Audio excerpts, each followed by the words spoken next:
Also, how making better decisions in your fucking life will help you. This is like my main message, like one of my main messages. How making better decisions will help you to lessen your chances of being in situations that will ultimately trigger you to want to respond in certain ways, or you will have to manage those responses because they still come up. I just learned along the way how to manage them so I don't end up in nobody's jail again. So we're going to talk about trauma responses, shame responses, and emotional responses. So if you can just give a little insight on what this is and just, further introduce yourself, and then we can go into the experience that I want to talk about that has been weighing heavy on my spirit since my partner has passed away. Yeah. First of all, thank you so much for this opportunity. I am so proud of you. Thank you so much. It's been a fantastic. This is one of the things I love about what I do as a coach is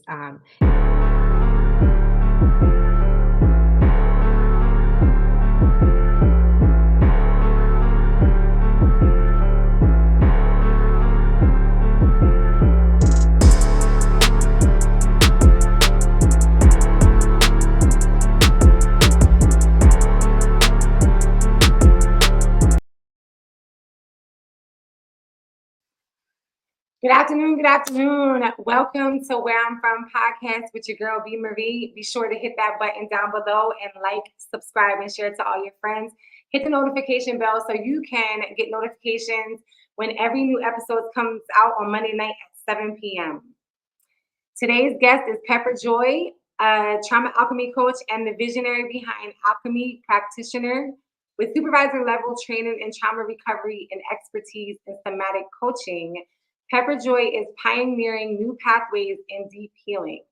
As a survivor of childhood trauma, she used her personal journey to develop rest, a theory that takes the science of trauma in the body to a soul deep level of healing. Get ready to explore resilience, restoration, and how to alchemize pain into empowerment. Recognizing the importance of breaking generational patterns and cycles, Pepper immersed herself in her own healing work. Alongside her studies, she authored a book and developed a course on her unique theory called Rest. Pepper Joy embraced the role as an educator, sharing her knowledge and insights through teaching. She dedicates her time to hosting community care based events, seminars, and classes, and her ultimate passion lies in guiding individuals on their journey to alchemize trauma, shame, and pain, helping them transition and transform their lives and find deep healing. All of this, and the best part is that she has been an amazing change agent in my own continuous healing journey. I first met Pepper about 4 years ago. I called her she was a recommendation from a survivor group that I was a part of, and for therapy, for coaching, for trauma. I needed somebody specifically that was educated and had an expertise in trauma healing. I called her because I was at that time in a relationship, and it was a very toxic relationship, and I was part of the toxicity. I had came into my relationship with her as a narcissist, a person who I had narcissistic behaviors, because when I first started learning about narcissism, I was like, okay, that's me too. I called because I was very aggressive in my responses to things. Instead of me being able to, I did not have any emotional intelligence. I wasn't able to calm myself down. I would just physically become angry, aggressive, and abusive. Physically abusive, mentally abusive as well. And I wanted to change. At the time, I had no idea that my trauma responses, because I was noticing that these behaviors were coming up in interactions with others, specifically at that time with my partner, to things that were happening that I wasn't comfortable with. And instead of me being able to be strong enough at that time, or have the knowledge, I should say, to move on, or the self awareness, or self esteem to be able to choose myself at the time, I would react in such a certain way because I would feel controlled, or I would feel like my boundaries were being crossed, and it was damaging to me. So therefore, I wanted to hurt the other person. And that I was triggered by the behaviors that I were experiencing. So the restorative response system theory book that she wrote, this wonderful book, I've actually read it twice because the first time I had a lot of chaos in my mind. So I wanted to prepare for this podcast episode and make sure that I was coming with some good knowledge. So I reread the book, and we are going to talk today about some information that is in this book. So at the end of the episode, Pepper, you can let everybody know where they can find your book and where they can find you at as well. So, restorative response system theory. This episode is going to be a conversation about trauma responses and how to give yourself grace when self reflecting on your response to the trauma that you're experiencing, to recognize them and learn ways to begin to change these responses when you find yourself in situations that may feel familiar and you react in negative ways. Also, how making better decisions in your fucking life will help you. This is like my main message, like one of my main messages. How making better decisions will help you to lessen your chances of being in situations that will ultimately trigger you to want to respond in certain ways, or you will have to manage those responses because they still come up. I just learned along the way how to manage them so I don't end up in nobody's jail again. So we're going to talk about trauma responses, shame responses, and emotional responses. So if you can just give a little insight on what this is and just, further introduce yourself, and then we can go into the experience that I want to talk about that has been weighing heavy on my spirit since my partner has passed away. Yeah. First of all, thank you so much for this opportunity. I am so proud of you. Thank you so much. It's been a fantastic. This is one of the things I love about what I do as a coach is getting to watch people start from what they think is the bottom and then find their way out of it and make better decisions and then step into their destiny. And you mentioned earlier, like, I'm excited. And I'm like, yeah, of course you are. You're stepping into your destiny with this. So rest. It's interesting. You said you came to me because anger was showing up in the way it was manifesting in your relationship, which honestly, so many trauma survivors, we often find ourselves in that space of feeling like we're starting not just from behind the start, but also with this burden, this thing, and we don't have coping skills, and we think we're the problem. And as you learned, was that it was the triggers, it was the nobody showed you how to do this before. There's no understanding of emotional regulation. We're just out here all over the world, just all the time, right? There's no regulation. So, one of the things I love about getting to do sessions with people is they're getting at least an hour where they get to borrow a calm nervous system and get to feel what that's like. Because if you've never felt it before, how are you going to know how to do that? You Yes. know, the other day, someone had posted this: name an emotion that if someone hasn't experienced it before, you couldn't describe it to them. And I've always said that emotion, that state would be compassion.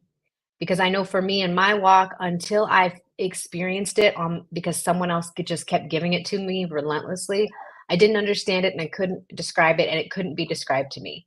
And I feel like that is something that in our journey together, that was something I was able to bring to the table for you, was that this relentless compassion for you to find your way.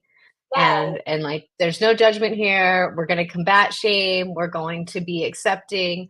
Yes. And we're going to really evaluate honestly, authentically, what's here now. So then we can decide when and how to move forward. Yes. So I go ahead. No, I'm sorry. No, you go. I'm all for the talk. So as you speak on compassion, like I had to really learn how to have compassion for myself first. Because it's not even first. Like I feel like I was going through life having compassion for other people, but I wasn't giving that same compassion to myself. So I had to take a Exactly. step back from giving all my compassion away to everyone else and put that on myself. Because Exactly. as everybody knows, I am an entrepreneur and I take a healing side, just like you take a healing side to what Yep. it is that you do. I take a healing side to entrepreneurship, and I firmly believe that you have to fix what's inside of you first, so you can have successful, thriving businesses. And if you do have successful, thriving businesses, you can be happy in those Exactly. businesses as well.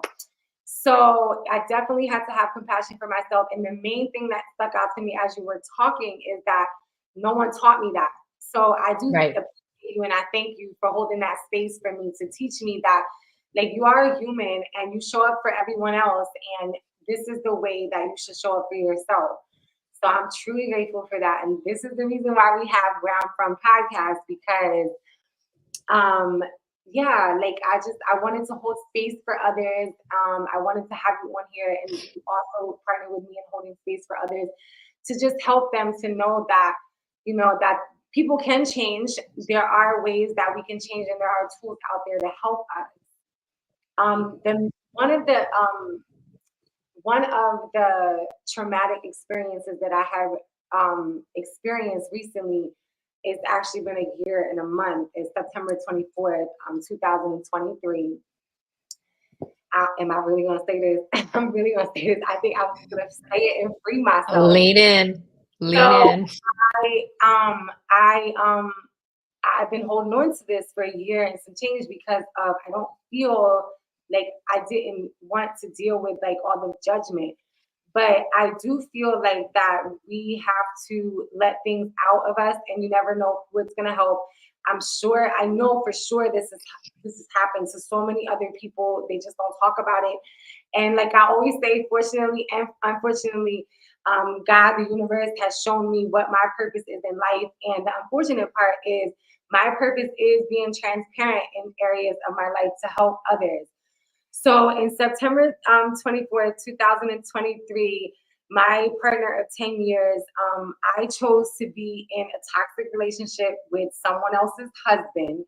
And I had convinced myself, and also really quickly, I am a person who has come to own my own shit.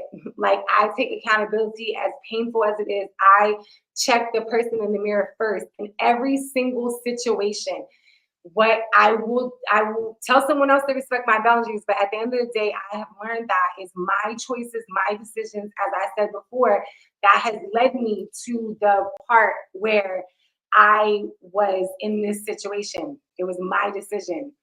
Um, so even though I was stuck in trauma and abusive relationship on both parts, it was still my decision to stay. So ultimately, on September 24th, 2023, my partner of 10 years shot himself in front of me. And that's the part that I've been holding on to that I haven't shared to people is in full capacity. Like my immediate, obviously, you're part of my healing journey, and my family knows. And but other than that, and like my close people, my circle knows. But other than that, nobody knows. And because I didn't feel like dealing with the judgment, but hey, why the fuck did I make this podcast for? There's gonna be judgment that comes. There's always gonna be people that have something to say. You never know what you're gonna do until you're in a situation. And on the compassion part, I have compassion for mental health, and I also have anger towards that shit. Like, let's just be Mhm. real. Yeah. Um, the compassion is more these days. I am super grateful that I have never found myself in such a mental state to where I actually tried to commit suicide or was successful with suicide. And that's what I hold on to. I don't hold on to the part, and I will say this too because I know the judgment coming. Like, girl, that's so selfish, and all the stuff that that people want to say about it. But I hold on to this. You actually gave me a perspective when I came to you first after that, and also thank you too because you drops everything for me because crazy shit be happening in my life, like cancer, suicide, like crazy ass shit. So like extreme diseases, like crazy ass shit be happening in my family. So it's like you be dropping everything like one a day. You hold space for me, so thank you. But I hold on to what you said that maybe he wanted to live out his last moments with me, and also what I because you never know when somebody commits suicide. You never know like what is going through their mind. You just know that it's like some extreme mental health and a lot of things going on. And I'll fast forward to that in a second. But I hold on to that. He wasn't thinking about me being in the room with him. He was only thinking about the gun being in where he needed to get to. And unfortunately, I was in the room at the time, and he made his decision to kill himself or to commit suicide or to carry out the act of suicide. I don't know exactly what is the proper way to say it. I'm from Jersey. I say he killed himself. So Right. that's like a very blunt New Jersey way of talking. Like that's how I feel. That's how I feel. Um, my trauma response in that moment was I um I found my phone, I went hysterical, I called 911, and as I was doing that, I was running out of the salon. My Mhm. trauma response was flight at that moment. Right. So then when I was outside, I had some fight in me. I was punching my hand. I was like, what the fuck is going on? Like, I wasn't crying.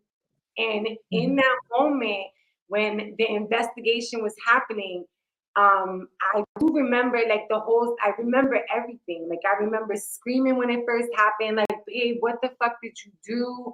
Like, what the fuck? And I just started screaming, and everything simultaneously happened in seconds where I was cleaning the wax room. I took my gloves off because I couldn't dial the code in my phone with the gloves on. So I took my gloves off and I ran outside, and the whole investigation was being investigated, the suicide was being investigated. I was sitting there, and I was out of my body, and I felt like I was talking to myself. I seen the police officer crying. I looked at her, and I remember saying to her, this is really sad. Like, and the reason why I said that to her, because let's be clear, I've done immediately a super immense amount of work since that's happened. So I've come to this conclusion in my meditation and in my reflection in my healing journey that when I seen her crying, I was saying to myself that if this really happened, I would be crying. I've come to the realization that I was in shock, and that's why I wasn't crying. And when I seen her crying, I said to myself in my mind that this is not really happening. Like, why am I not crying? I'm just saying this over and over. And then I say to her that that um that she's crying, like this is really sad. I still wasn't crying. So I held on to that as I continued into my healing journey because I was like, what the fuck? And then I was approached by his family. Mind you, I almost pissed on myself. The police had to take me around. So all of this stuff was happening. So all of this stuff was happening. The only thing that didn't happen in that moment was that I cried. I wasn't Right. crying. I wasn't crying. Sure. So like I almost used the bathroom on myself. When I was starting to do that, the police officer took me on the side and had me pee outside, and told me whenever you have to use the bathroom, tell me. So because they gave me those instructions, I was able to tell them. But until they Mhm. gave me those instructions, I was gonna just piss on myself. So Sure. it's like maybe those were my tears. Like I don't know. And I think about that because I was approached after. I'm not trying to be funny. Like I was just going through like more bodily shit than just crying. Right. So Right. it's like when I was approached by his family afterwards, like, did you leave my dad inside of the house for 30 minutes? Or did you, why did you run outside? Like, so I started to question myself, you know, Right. and I actually took the chance of re-traumatizing myself, which thankfully I didn't. But I said, why are they asking me these things? Like, is it because it was being said to me that this is what the police report said, right? Right. And Right. only one person at the time had access to the police report. It Right. wasn't. So this person is the one that is telling these things, or maybe Mhm. they're just coming up to their own conclusions. I have no idea. Listen, you're not about to get no airtime on my shit. So maybe they were coming up to their own conclusions. So I Sure. was like, let me go and get the police report. So I read it, and it did have some things inside of it that I didn't agree with as far as like my reaction to things and how, Sure. I approached the police and they said that they write their things in a biased way, whatever. That's another episode. So my trauma response was fight or flight. Sure. So when I was approached with that, I started to question myself, and then I had to learn like you're with this theory, with your assistance and the assistance of my family, and just from my experiences in life. I've had an experience where I was raped, and during that time I froze. And I'm a fighter. So it's like I'm like, then you question yourself afterwards, like why didn't I respond in a certain way? And then beating yourself up comes. So I did that for a minute, like, I was like, damn, maybe I during that moment when I wasn't crying and afterwards, then when they brought his body out and they told me to Right. be on the other side of the Jeep, that they were gonna bring his body out. That's when the tears started, and they have not been able to stop since. I literally Yeah. cry every single day from that experience. And not just that experience, but from someone who I love so much no longer being here with me. And I feel like the people in this world, they just judge all the time. Like a lot of people, they just judge. And it's like, you don't know what you're going to be in that experience. So I wanted to ask his son, at that time, like, but I didn't. But my brain started thinking, like, as I was being asked these questions by his son and his family and everything, understandably, like, their dad and their family just killed him. They just committed the They're act. in pain too. Yeah. So they want to know, and then they trying to find blame, and like that's what happens when people die. And with suicide, it's extremely difficult because there's a lot of questions, especially when you know that that person had relationships that were toxic, right? Sure. So what Sure. I'm going to now is that I was already on my own healing journey, and that my partner did not choose to be on a healing journey. He chose to commit suicide because of whatever reasons he chose to. He's not here, so he can't speak for himself. But I chose the healing journey before that. So I'm grateful I did, because I was no longer on a toxic frequency. And when this happened, I didn't have to live my life with that guilt. Like that's one thing Right. I'm very happy about. That I know that regardless of what has been said about whatever my trauma responses were, whatever, that I know what my truth is and I live in my truth. Right. Um, and so yeah, just I just want to say, like, I want everyone to know that people go through things all the time. You don't know how you're gonna react to it. You don't know what's gonna happen into your body. And as Right. I read in your book, like stuff has a scientific connection. So, and it has a connection to your previous traumas. Like, so Right. Right. what else is coming through me is, and I was telling my nieces the other day that I grew up in the area where they murder each other.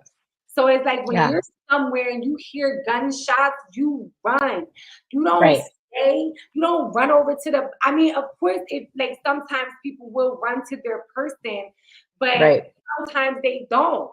You know what I mean? Like Right.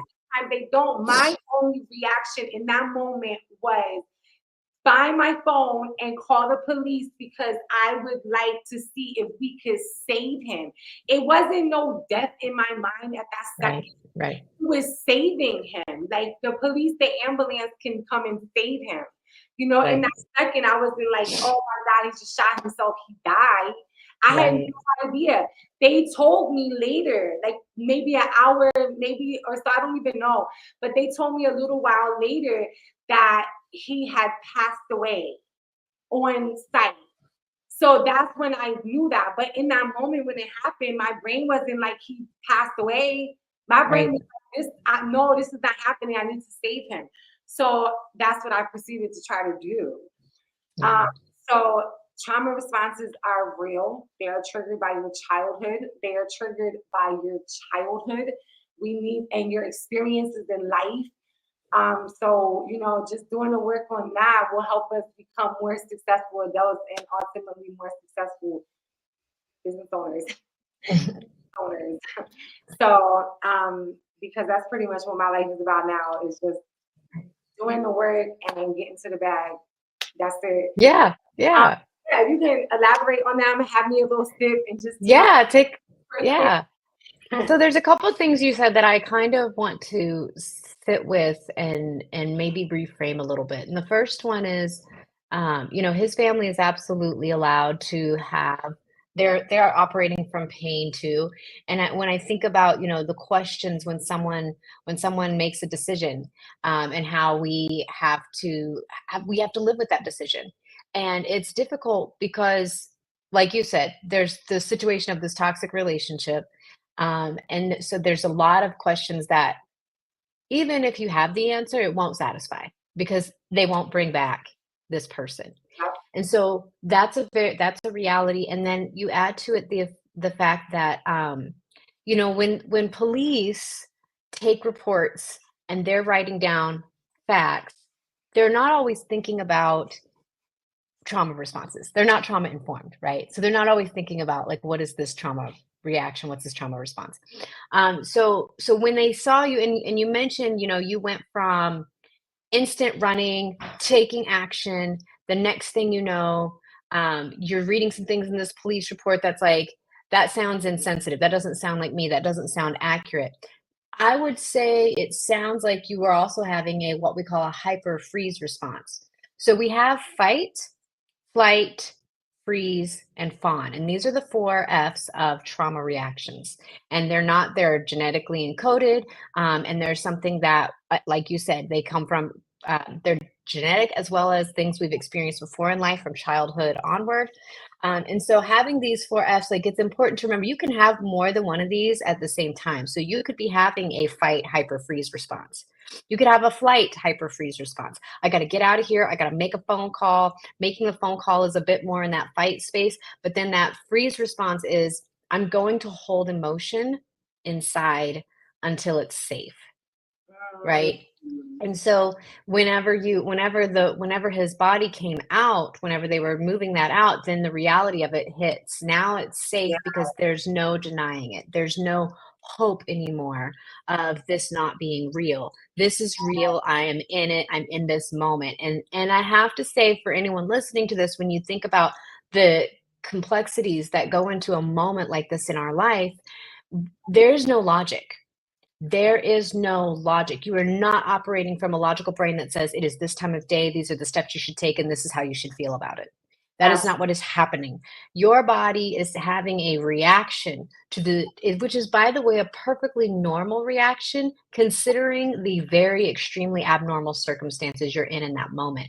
So I really want to put that out there because a lot of times we can bubble up later and think about, why didn't I do this? Why didn't I do that? Why didn't she do this? Why didn't she do that?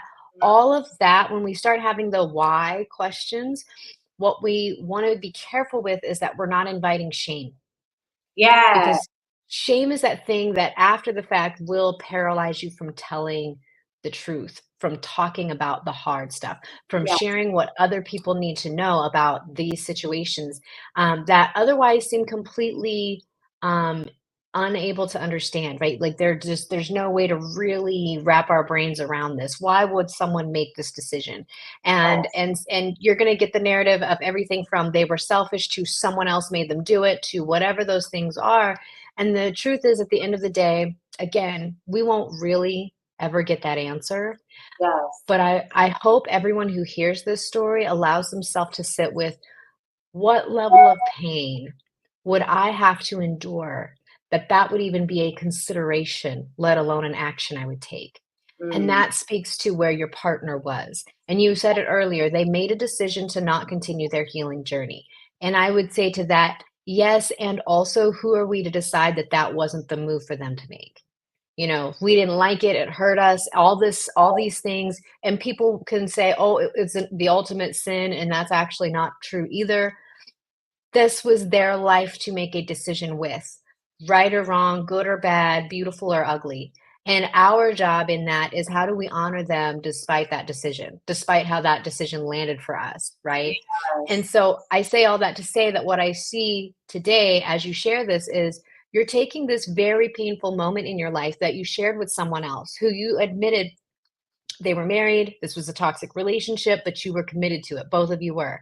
And Yeah. you were even more committed on a personal level to your own healing journey. So it's like, even though I'm in this hot mess, I'm still going to do something with it to try and be better, to live better, to have a better life. And sometimes what that does with partners, especially in relationships, what that can do is it can trigger them to go, either I'm going to get my poop in a group too, or I don't have what they have to do this work.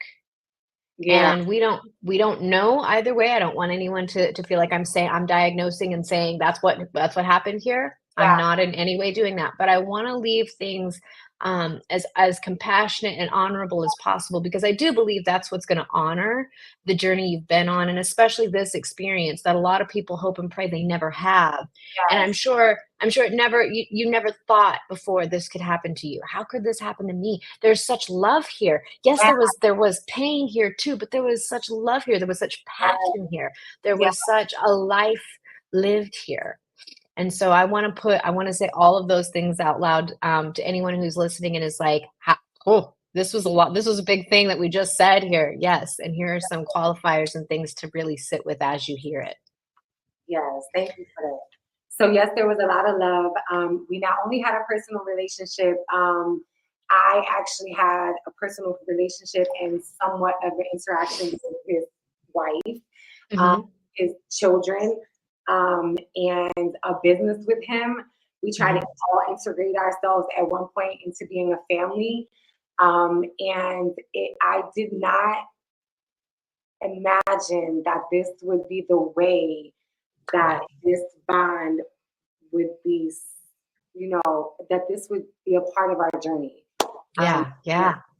So the way that I do honor the parts of our journey that have truly impacted my life is, um, I do be angry with him, but I deal with that mainly on my own time.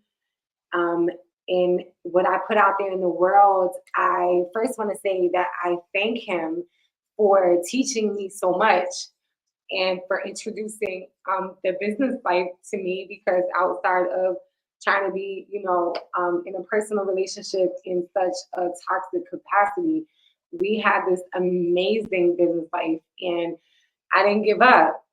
Yeah. Not only did I not give up, I honor him and his work through me continue, and myself, I honor myself too. It's very important for me to include that, because for years I would just, just be on the path of trying to just do whatever it is that I thought that he would want me to do. So now I honor myself as well by not giving up on our clients, on all of the hard work. Take your time. This is why I was nervous. On all of the hard work that we put into our salon, Brazilian Wax. Now I'm gonna do a plug so I can make myself laugh. Brazilian Wax Bar in Smyrna. I'm gonna put a little plug. Look, now something fails, and I know everything's falling apart. like like the energies are surrounding us. Honor him and myself in all of our hard work. I'm truly grateful that I met him, that I got to spend 10 years of my life with him. He introduced like all of this stuff, like the podcast, everything. We started doing YouTube together. Um, I was a I was a great cosmetologist in New Jersey when I met him, and we traveled down here. We definitely did trauma bond. I used to hate when his wife was saying shit, but I know that now because I've been on my own healing journey. We definitely did trauma bond. And we had a connection that was like, I don't know, it was like very different. It helped inspire me to grow, even, and I take his life and his death, and moving forward, I honor him by not participating in the things that I know caused him some mental health issues. Yeah. I respect my boundaries. I'm not going to do more for others that they're not doing for themselves, because he spent a long time of his life, more than 25 years, pouring into everyone else. And ultimately, I'm sure, because of what I know about mental health, is that that is part of the reason why he committed suicide. And from my own experience, if you don't live in your authentic self, I have to live in my authentic self, because you will cause yourself not to be happy. So making the decision to choose to live in my authentic self more and more, to hold myself space for all of my flaws and things that people judge me on and stuff that I judge myself on, that I am amazing. And those are the ways that I continue to honor him and honor myself. There is a part of your book that you talk about really quickly. I wanted to talk about like the reframing part, where Yeah. like the trauma responses, where we reframe them to in our healing journey. That's what I Yes. like, where Yes. we So, reframe them in our healing journey. Dang, I knew she was right. more perfectionist. I got kind of thrown So off. So that's Hmm. okay. While you look for it, I'll kind of catch everyone up on on where that is and why we're going to talk about it. So we have, again, I talked about, we have fight, flight, freeze, and fawn, and these are the four trauma responses that happen whenever something triggers us when we find ourselves feeling unsafe and in danger, right? And on the other side of that, in my theory, it says if that's true, that we have these genetically encoded trauma responses, then it must also be true that there is a restorative response, a balance to that.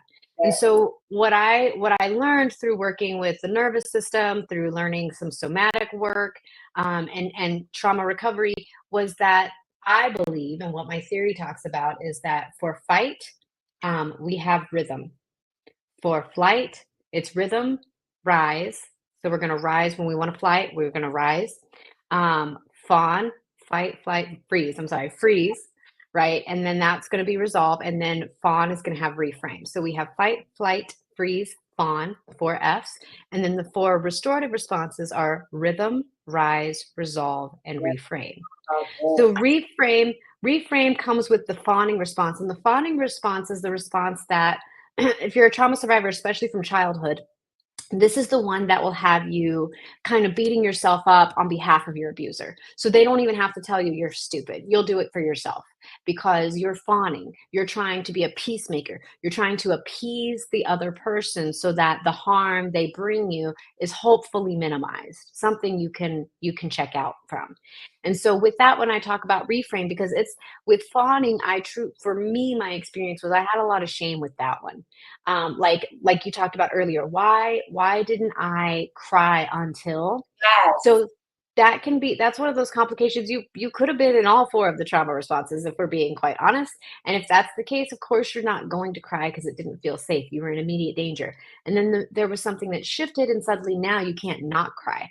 And by the way, what you mentioned earlier about needing to go to the bathroom, your body, as soon as it has a chemical release that intense, it needs a way to take that energy and mobilize it and or get it out of your body. So we do that through sweating, we do that through urination, defecation, we do that through crying, we do that through drooling. So these are ways that we get those chemicals out of our body. So of course your body was like, if you're not going to cry, then we're going to make your eyeballs float.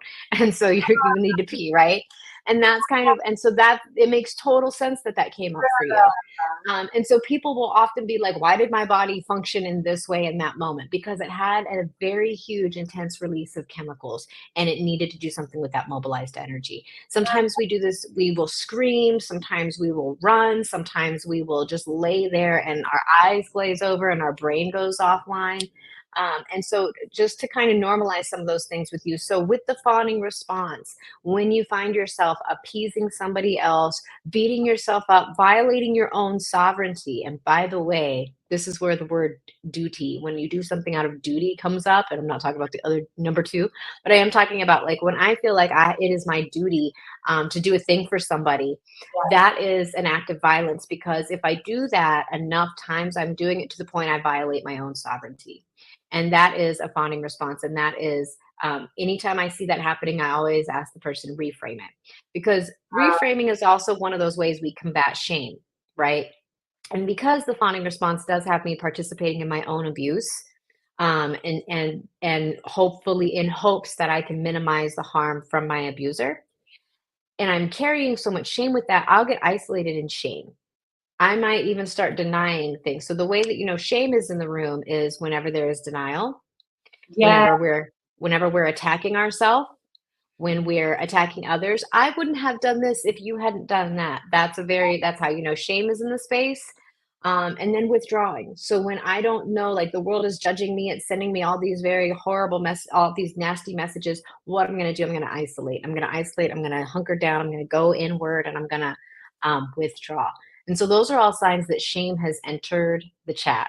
And Yeah. so I want to point those out so that as people start to navigate journeys like this that are complicated and complex, as trauma can be, understanding the role that shame plays in that can further the harm or help you find your way out of it in a healthier, more authentic way. So reframing is one of those things that I talk about. Reframing, when you're being hard on yourself, whenever you're saying things that are so brutal, we are brutal to ourselves. And sometimes we'll do that as a way to deflect how much we're hurting because we're so busy giving to everyone else.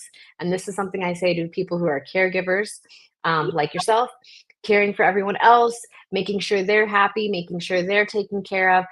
That's a type of fawning response. And it's also one of those things that it's recognize it and remember you deserve that here with yourself first. You know what's crazy? When you're talking now, like that, not crazy. Y'all know I'm from New Jersey. This is how we talk. So I have to remember like who's on the episode and what we're talking about. So like what's like sticking out to me is like coming. I do feel like I was in multiple responses, like how you said that I'm a caregiver, because Mhm. immediately in that moment, even with me not crying and I'm going Yeah. crazy and I'm screaming, I'm punching my hand, like as soon as like I would say the police came, they came outside, I fell into this mode where I wanted to take care of Yep. family because he loves them. Right. Even Yep. though our relationship was challenged, with his wife and his son, Right. I went into a mode to where I was like, I have to call her. I have to tell her, Right. and I have to make no one's gonna be okay, but I have Right. to, I don't know what to say in replace of make sure they're okay, but just like Right. tend to them. I have to attend, Right. right? Right. Yep. I immediately went into that caregiver mode because that's who That's right. right? Right. And so yeah, that stuck out to me. Like I went into that mode as well. So I feel like Yes. the only thing I didn't do was cry. Like Right. Right. Right. We will bypass with all the rest of our parts. I talk about parts where we will bypass with all the rest of our parts and forget this is a thing to yeah, make sure that all of this is in order first. Yep. yeah. So definitely. So as I was reading into like reframing and moving into like healing, Mhm. um, like the trauma responses and reframing them into healing, that's when I started to started to think about like how, and I think this is what you really talk about. You can, add on if I'm not making sense, but I feel like that's what it is that I have learned to do in my life. Like, instead of like, I have the trauma response, Sure. to, certain things, but some of the trauma, some of the stuff that used to trigger me doesn't trigger me anymore. So, Sure. like, I don't get angry at certain things and anything like that. So I don't have those type of trauma responses. But like when I go through something, I like to take it in what they call turning pain into like power or Right. this. Yes, alchemy. Yep.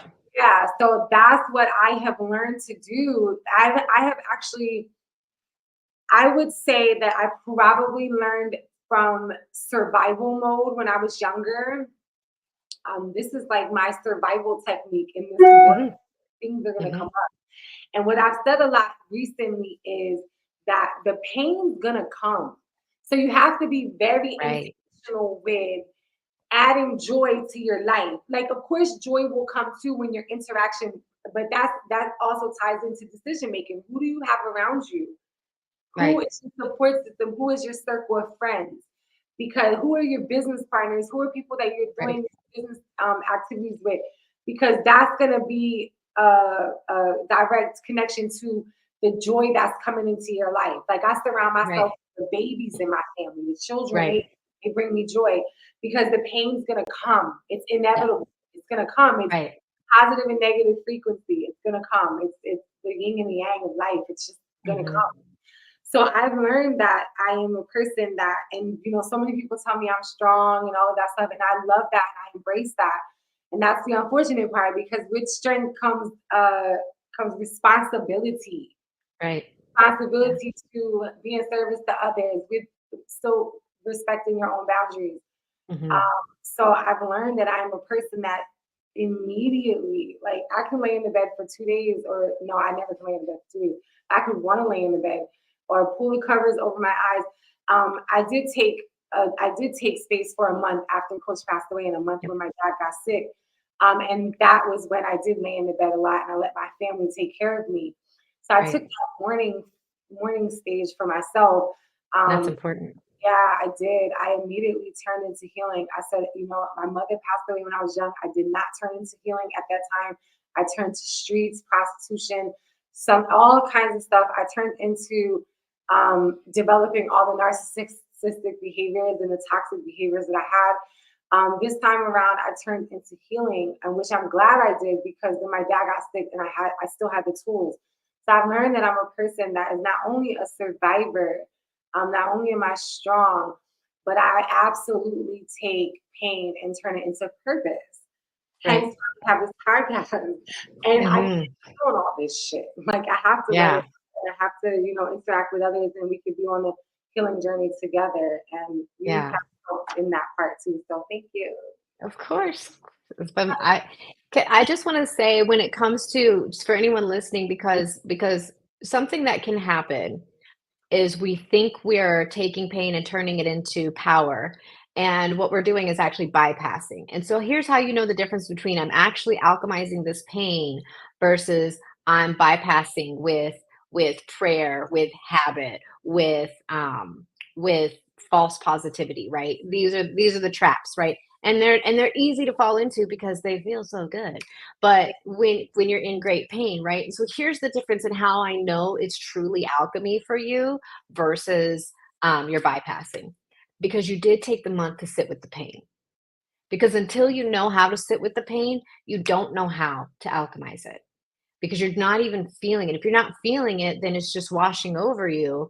And Yeah, that's not healing work. That is bypassing. That is, I'm going to fake it till I make it. That is not conducive to long-term success. yes, And when we see someone with long-term success, it's not because they figured out how to bypass on pro level, right?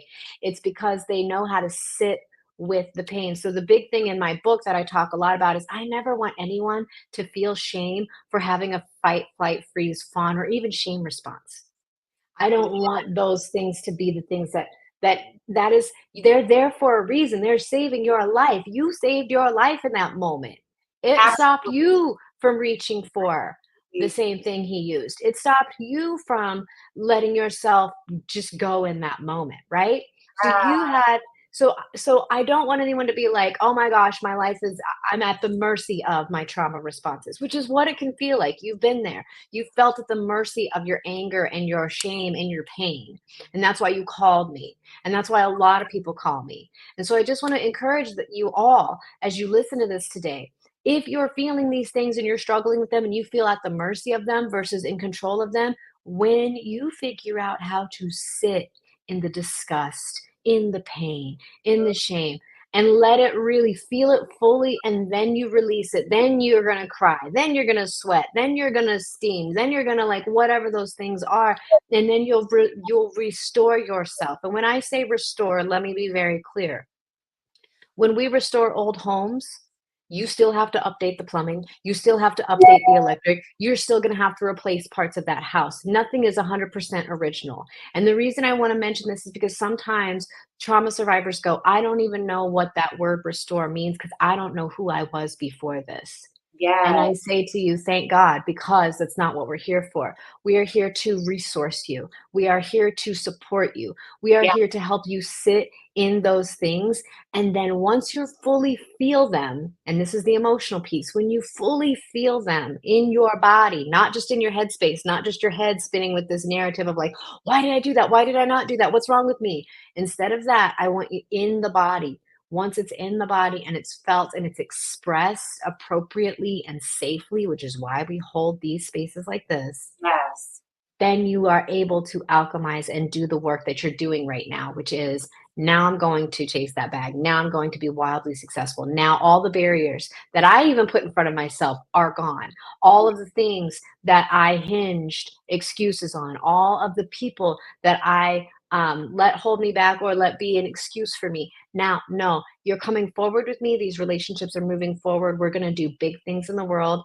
And oftentimes, the thing about relationships is they're a reflection of where we are in our healing journey. So if you're in relationship with people that carry toxicity with you, you're still in a toxic space. And it's not about shaming you. It's like, oh, this is information. I have a reflection Yep. of what I'm really sitting in right now. Right.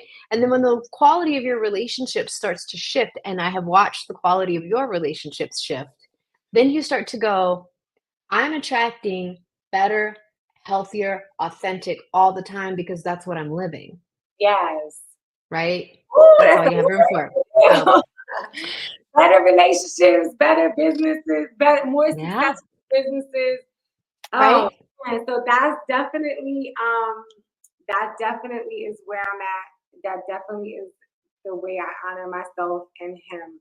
By continuing down this path, I Right. still feel like he's with me.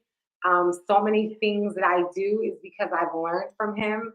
And yeah, we had a, it's very unfortunate that people can't go with you. Yeah. It's like that is like the main thing in life that really hurts me, that everyone cannot go with you to where it is that you're going. Um, and it's like, but they go with you in spirit, and like they Right. go with you, they can't go with you physically Right. because you want them here. Right. But they definitely go with, for me, my ancestors and my partner definitely walks with me in spirit. And yeah, we just lit. Like I just Yeah. feel like super, like today I feel, every day is a journey. You never know how you feel from day to day. Right. Um, but I feel super proud of myself that I even chose to do this episode and talk about Yeah. it because, you know, I want people to see the behind the scenes work. And, I want people to see that no matter,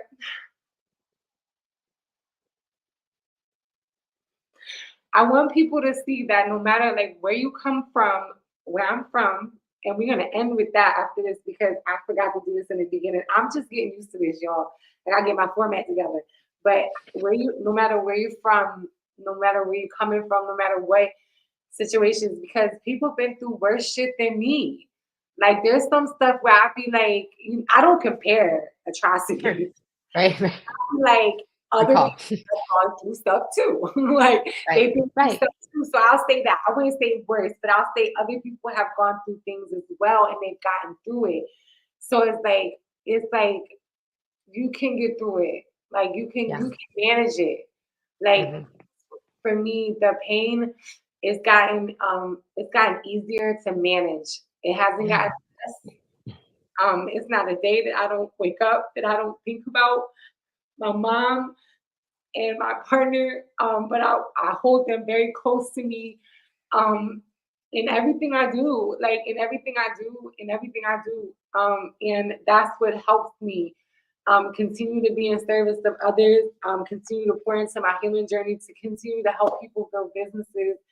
And the only way that I can continue to live out my purpose, it's gonna sound like so selfish because it's the law of attraction, like giving and Yeah. receiving. Let's just be real. Yeah. I don't want to be stuck in bitterness, angry. I don't want to be Right. stuck in that. So the only Right. way I know that I cannot be stuck in those feelings is if I practice alchemy and I just transform Yeah. it into something great that will Right. help others, assist them in their journey. So if you don't have anything else to say, I'm gonna rewind back to what I was supposed to do in the beginning of the video. I'm gonna have to put this in my notes. I'm gonna make a mental note to put this in my notes to so I can read it and not forget it because I did this with DeAndre too. So Maybe where it's I'm supposed to be at the end then. oh, you're right, maybe it's supposed to be at the end. All right, you know what? We're gonna keep it at the end. But Just roll with I it. okay, where I'm from was created the title was created because I grew up in a certain area where I had a lot of adversity in my life. Some people know my story, some people don't know, but I grew up in Atlantic City. That's where I'm from, in New Jersey. And I experienced a lot of bullying and things of that nature. And all the stuff that I experienced, it made me strong. So I used to always tell Coach, like, I'm so glad we from Jersey. Like, it gave us swag, it gave us strength, personality. Like, it gives me, I don't know about nowhere else, but where I'm from gave me personality. And it just helps me to show up for myself these days because now I look at, like, because I used to be like, oh, I would never go back to New Jersey. I hate New Jersey because it's like poverty and stuff like that. It's the inner city. But I look at where I'm from now in in two ways.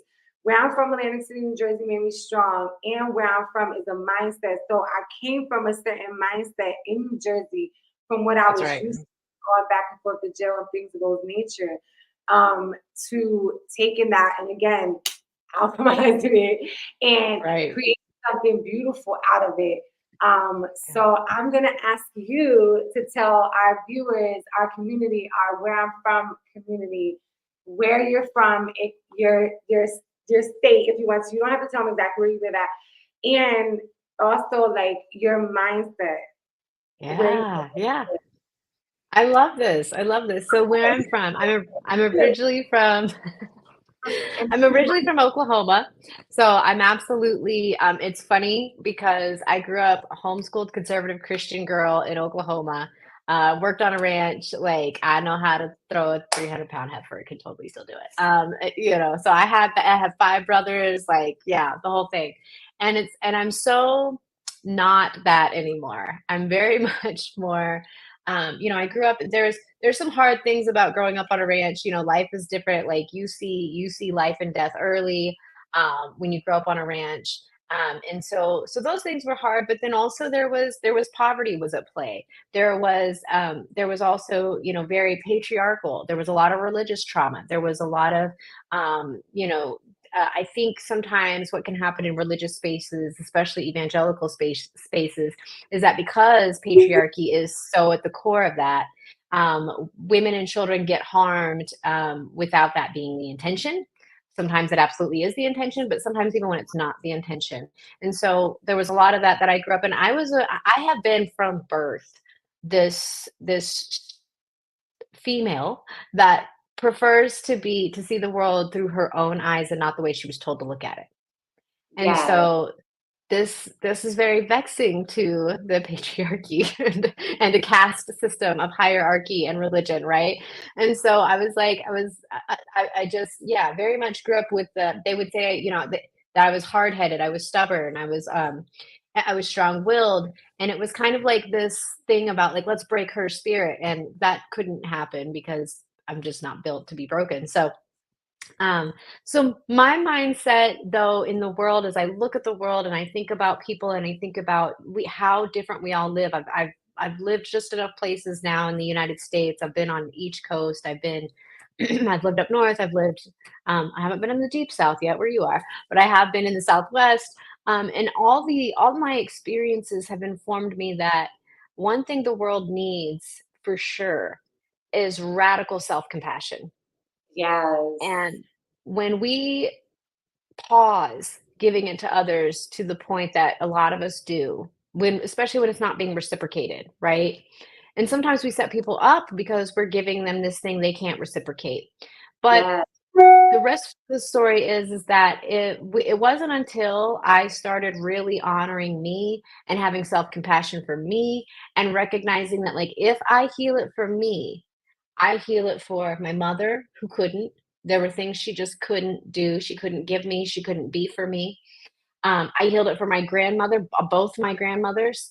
And it's interesting because both of my grandmothers, like my mother's mother was my person. My father's mother, for a long time, we actually didn't see eye to eye. And it really wasn't until towards the end of her life that like we really found our connection. And it was a very beautiful thing. But it took me getting to a certain level in my healing journey before I could even be that for her. And not only have I healed it for the generations before me, but I also heal it for my child. And I Yes. want to encourage anybody that's listening to this today and you're thinking, I come from a garbage family. Like my family is a terrible nuclear family system. If that is your mindset, instead of sitting here beating yourself up and thinking, I can never be anything because of where I come from, I want to encourage you to sit in some radical self compassion and remember. Like, I feel like a lot of my healing journey has been a remembering from the ancestors. It's not new information. There's so much of this that's not new information that we kind of fall into. It's alignment because I'm on that healing journey, because I'm intentional every day about naming, like, hey, I'm not being my best in this moment. And maybe that's okay. And maybe Yes. I'm just going to sit with So that, right? strong. And give yourself radical self-compassion. And maybe you're like, I don't even know what compassion feels like. I would know nothing about that word. I know how to spell it, maybe I don't even know that much, right? But if you are that person, find a coach, find a trauma recovery coach, find a trauma informed therapist, find a trauma informed friend that has Yes. time, that can reciprocate, that can listen without judgment, that can, oftentimes you would come to me and like the thing I didn't do, things that trauma recovery coaches and those that work in trauma spaces truly don't do. We don't diagnose, we don't pathologize. We don't sit here and go, oh, you have depression, you have CPTSD. Because what can happen with those things is they can become the excuse and the distraction. Like if I give you an illness to focus on instead of how to heal it, now I'm giving you this thing. Now you're going to stay focused on this. You're going to make decisions for the illness. You're going to make decisions, right? That's going to be your path. That's what furthers the harm into trauma. If instead I say this can be true and also there is healing over here and this is what it can look like. It's going to take a lifestyle change. It's going to take a dietary change. It's going to take a sleep schedule change. It's going to take these things. You are now informed on not just treating symptoms for this thing over here to manage them, right? No, you're resourcing, you're healing, you're doing the work. So I say all this to say, if you need to know what compassion feels like, find find the people in the world who are trauma informed and will sit with you in compassion. Because once you feel it for an hour with someone else in a regulated nervous system, you will get Yes. addicted to that. It will Yes. become the thing you strive for. And it'll become the thing that moves you forward and helps you to alchemize all this trauma, shame, and pain that you carry every day. And it's possible. And I've seen it. You're a live experience of it. I'm a live experience of it. So that's what I want to say. So that's where I'm from. And that is my mindset. And that is a good segue because, like Pepper said, so I'm gonna say it right, and I'm gonna say it loud. Go. Yep. Like she has told us to find you a trauma informed specialist, right? You use the word specialist, Yes. trauma informed specialist. Specialist, coach, therapist, whatever fits, whatever aligns with you. However, the one that I'm recommending to all y'all people out there who think I'm strong is Pepper Joy. And I'm going to allow Pepper to go ahead and tell all of you in our Where I'm From community where you can find her at and connect with her. So, Yes, thank you. So alchemypractitioner.com, you can see how the name is spelled right below, but put those alchemypractitioner hello at alchemypractitioner at gmail, or I'm sorry, hello at alchemypractitioner.com is the email you can use. If you want to find me on Instagram, I actually have to pull it up to make sure that I say it correctly because I pull that up too. I'm going to just have all of the information in the description under the video. Oh, And excellent. yeah, so I'm gonna have all the information too on the platforms where they can find us, and yeah, so you don't have to stress about that. So Right. Okay, cool. yeah, I'm gonna put it all in the information so they can have it right. Yes. So I just want to leave you with this. I thank you again for being here. I thank you for helping me save my own life during these extremely tough times that I've had in my life over the last couple years, and holding space for my cancer, for the suicide, for just stuff going on in my family. And yeah, we are gonna keep being lit. We're gonna keep going to therapy. I'm gonna connect with you off of here. And again, make sure y'all hit the like button, the subscribe button, hit the notification bell so you can receive notifications for every new episode every Monday night at 7 p.m. It's your girl B.MARIE and alchemy practitioner Pepper Joy. We are lit and I love you all. Bye.